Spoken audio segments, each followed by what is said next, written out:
Kompas Petang kami lanjutkan, saya Cindy Permadi. Saudara, KPK menetapkan Bupati Bekasi Ade Kuswara Kunang dan ayahnya serta seorang dari pihak swasta sebagai tersangka kasus dugaan korupsi ijon di lingkungan Kabupaten Bekasi. Penetapan tersangka dilakukan setelah KPK memeriksa ketiganya secara intensif. Pelaksana tugas Deputi Penindakan dan Eksekusi KPK, Asep Guntur Rahayu bilang, pengusutan kasus korupsi yang menjerat Bupati Ade Kuswara bermula dari aduan masyarakat. Dalam kasus ini, KPK menangkap 10 orang, termasuk Bupati Ade Kuswara dan ayahnya yang merupakan kepala desa. KPK juga menyita uang senilai 200 juta rupiah dari rumah Bupati Bekasi Ade Kuswara.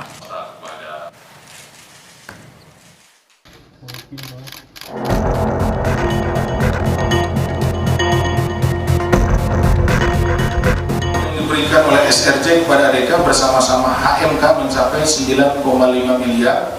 Pemberian uang dilakukan dalam 4 kali penyerahan melalui para perantara.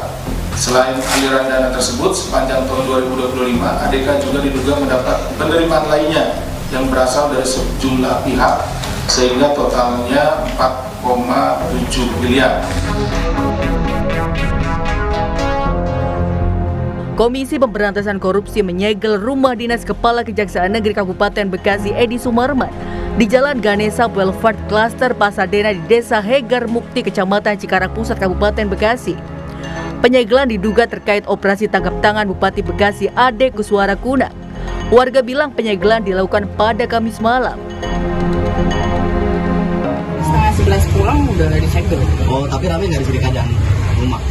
Kata satpam sih ramai ya. Oh, jam-jam berapa Bu informasi yang Ibu tanya sama satpam disegelnya? Ya mungkin sekitar jam 8 jam 9 gitu ya. Tak hanya rumah dinas Kepala Kejaksaan Negeri Kabupaten Bekasi Edi Sumarman, KPK juga menyegel ruang kerja Bupati Bekasi Ade Kuswara Kunang. Pelaksana tugas Deputi Penindakan dan Eksekusi KPK Asep Guntur Rahayu bilang, setelah dilantik pada tahun 2024, Bupati Ade Kuswara menjalin komunikasi dengan pihak swasta yang merupakan penyedia paket proyek di lingkungan Pemkab Bekasi dan meminta ijon dari paket proyek yang didapatkan. Total ijon yang diterima Bupati Ade mencapai 9,5 miliar rupiah yang diberikan secara bertahap melalui perantara. Ayah Bupati Ade yang merupakan Kepala Desa Sukadami juga ditetapkan sebagai tersangka dalam kasus ini. Ayah Bupati Ade berperan sebagai penghubung antara Ade Kuswara dengan pihak swasta penyedia proyek. Dilantik ya pada akhir tahun yang lalu 2024, saudara ADK ini kemudian menjalin komunikasi dengan saudara SRJ karena SRJ ini adalah kontraktor yang biasa melaksanakan proyek-proyek di Kabupaten Bekasi.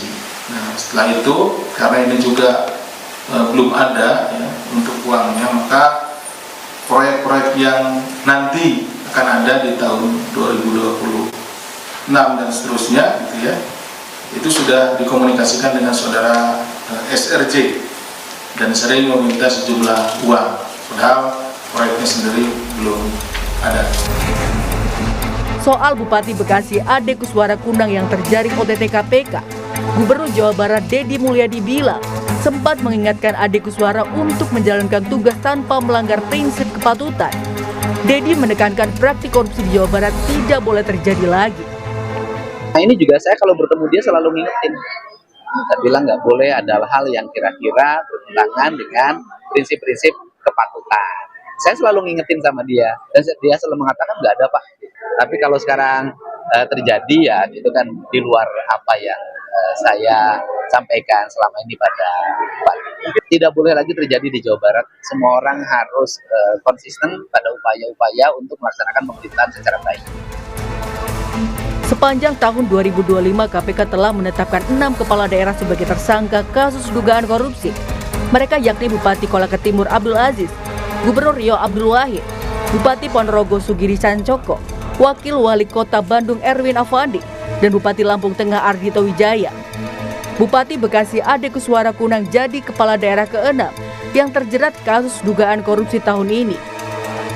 Tim Liputan Kompas TV. Penetapan Bupati Bekasi Ade Kuswara sebagai tersangka jadi bagian dari rentetan kasus korupsi yang menjerat kepala daerah tahun ini.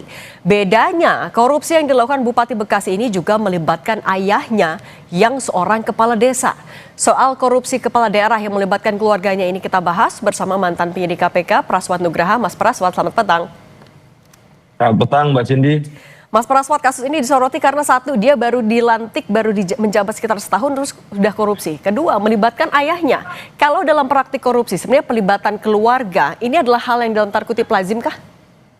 Ya, sebenarnya ini bukan hal yang pertama, Mbak ya. Jadi relasi kuasa menggunakan keluarga. Jadi ketika kemudian ada keluarga kita yang menjadi kepala daerah, tiba-tiba misalnya ada ayahnya atau istrinya, kayak kemarin waktu di Bengkulu dulu juga pernah terjadi seperti itu. Jadi kadang-kadang modusnya macam-macam, Mbak. Jadi biasanya pihak keluarga yang berperan aktif justru meminta dan menjaring pengadaan kontraktor proyek, dan mereka aktif itu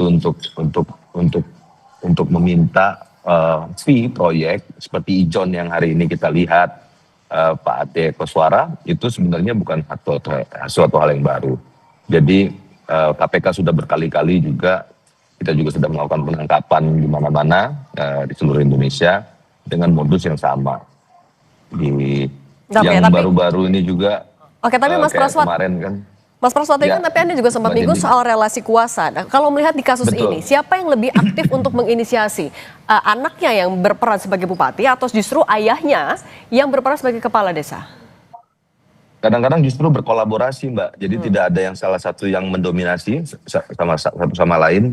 Jadi tergantung, misalnya ayahnya kenal sama si kontraktor di bidang jalan misalnya. Nah, ayahnya yang nanti akan aktif untuk menghubungi para kontraktor di bidang jalan untuk memberikan paket untuk fee tiap atas paket yang diterima oleh para kontraktor tersebut.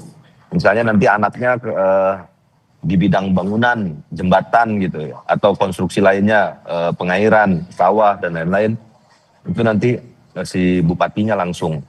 Nah, dalam hal ini mungkin ayahnya Pak Ade Kuswara yang kemudian aktif karena kontraktor tersebut ada di lingkar pertemanan beliau ya, karena beliau juga sudah senior kan.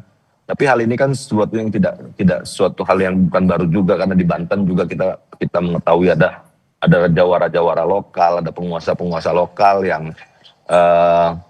sebenarnya bukan menjabat sebagai kepala daerah, tapi justru dia lebih aktif untuk menjaring kontraktor dan untuk menarik uang fee. Nah, beberapa operasi tangkap tangan KPK ini kalau nggak salah hari ini yang kita yang ke-11 ya, Mbak ya. Okay. Jadi modus-modus selalu mereka menggunakan tangan orang lain. Jadi kalau misalnya bupati biasanya itu, Mbak, modusnya tidak langsung meminta dari si bupatinya, tapi melalui kakaknya kah, adiknya kah, istrinya kah, atau ayahnya. Nah, kalau gitu Mas Praswat, pelibatan keluarga ini kenapa kerap digunakan? Apakah karena ada unsur kepercayaan di sana, lebih mudah di sana, atau ada faktor apa sih sebenarnya? Ya biasanya sih, yes, itu nepotisme ya, Mbak ya, bukan nepotisme, malah lebih parah lagi dari nepotisme. Mereka penerimanya itu kan jadi bersama-sama. Kalau misalnya konstruksi pasalnya jadi ada 5 pasal 12A, ini Pak Bupati artinya bersama-sama menerima uang dari pihak kontraktor, dari pihak pemberi, pakai pasal 5, itu menggunakan tangan orang kedua. Tangan orang keduanya itu siapa? Itu ayahnya. Tangan orang keduanya siapa? Di kasus-kasus lain bisa istrinya, tangan orang keduanya bisa adiknya atau kakaknya dan lain-lain. Nah, ini konstruksi pasal yang umum, biasanya tidak pernah langsung ya, Mbak ya. Jadi kepala daerah atau misalnya menteri atau pejabat-pejabat lainnya, penyelenggara negara, biasanya menerima uangnya itu bisa lewat ajudan, biasanya bisa lewat mungkin kepala dinas PU gitu ya. Kayak kemarin di Lampung Tengah, misalnya ada dari bawahnya ya kepala dinasnya, kepala keuangan. Oke. Jadi modus-modus yang seperti ini itu memang sudah umum terjadi. Udah biasa ya. Nah, Mas Praswat, tapi juga kalau melihat ini kan pelaku baru sekitar setahun menjabat. tapi dia juga berani melakukan korupsi dengan uangnya kurang lebih sampai 9,5 miliar rupiah. Apa yang mendorong ia dan ayahnya bisa melakukan korupsi itu? Celah hukumnya itu di mana? Biasanya memang kepala daerah sudah tidak sabar ya untuk menerima uang dalam jumlah besar dan cepat, Mbak. Jadi kita tahu bersama kalau kita bicara pendapatan atau gaji resmi, kepala daerah pun tidak relatif ya standar lah, tidak terlalu besar. Nah sementara mungkin kebutuhan yang bersangkutan untuk membiayai pola hidupnya gitu ya, gaya hidup sudah berubah, pakaian juga sudah berubah, makan di tempat-tempat mewah dan lain-lain. Jadi kadang-kadang hal-hal seperti ini yang membuat kita melihat kenapa kok bisa ada seorang bupati misalnya korupsinya sampai 200 miliar, 300 miliar, itu bahkan dari satu dinas saja. Nah nanti kan teman-teman KPK akan mendalami nih 9,5 miliar itu dari berapa dinas. Karena ada beberapa SKPD itu Mbak, biasanya yang paling basah. Itu ada dinas PU, ada dinas pendidikan, ada dinas kesehatan. Biasanya kita jaring di situ, lalu kemudian kita cek satu-satu siapa sih siapa pelaksana pekerjaannya, fisik maupun non-fisik. Nah biasanya itu 20%, 10%, 15%, tergantung daerah masing-masing gitu Mbak.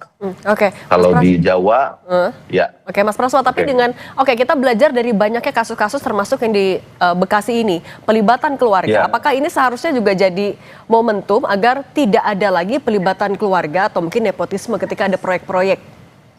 Ya, cuman terlalu banyak celahnya ya Mbak ya. Meskipun kalau dia pun nggak masuk lewat proyek infrastruktur, biasanya masuknya keluarga nanti lewat nitip mutasi jabatan gitu ya, penempatan promosi kepala dinas, sekda, kabid, kasih dan lain-lain. Nah itu juga ruang yang besar. Jadi jual beli jabatan, penentuan siapa pemenang paket proyek, kemudian siapa yang akan ditunjuk, terus tahun depan berapa nilainya. Nah, ijon ini kan bentuk apa ya? Natural insting yang terlalu rakus menurut saya, Mbak. Jadi bahkan bukan hanya paket tahun ini, tapi banyak kami juga temui beberapa daerah juga itu bahkan 2-3 tahun ke depan sudah dijual paketnya. Ini yang kadang-kadang memang miris ya melihatnya ya Mbak ya. Paketnya belum diketok DPRD atau kemudian belum disahkan di dalam APBD, tapi sudah 2 tahun 3 tahun ke depan itu sudah punya pemenangnya semua, udah punya pengantennya semua, dan penganten ini itu antri Mbak, bahkan bisa tahun keempat sampai ke tahun kelima bila perlu, itu antri mereka untuk mendapatkan paket-paket tersebut dengan setoran 20% sampai 25%, tergantung daerah-daerah masing-masing gitu. Oke, Mas Praswa, kita kembali lagi dalam ini soal yang kasus Bupati Bekasi dan ayahnya. Dengan jabatan ayahnya sebagai kepala desa, kalau Anda menganalisisnya seberapa aktif perannya? Memang hanya penghubung atau justru inisiator atau seperti apa? Saya pikir ini pasti kolaborasi sih Mbak ya. Jadi kalau secara formil kan memang kepala desa, tapi secara non formil ada namanya tokoh kultural gitu ya Mbak ya, tokoh-tokoh lokal yang memang jabatannya tidak sementereng bupati, wali kota maupun gubernur.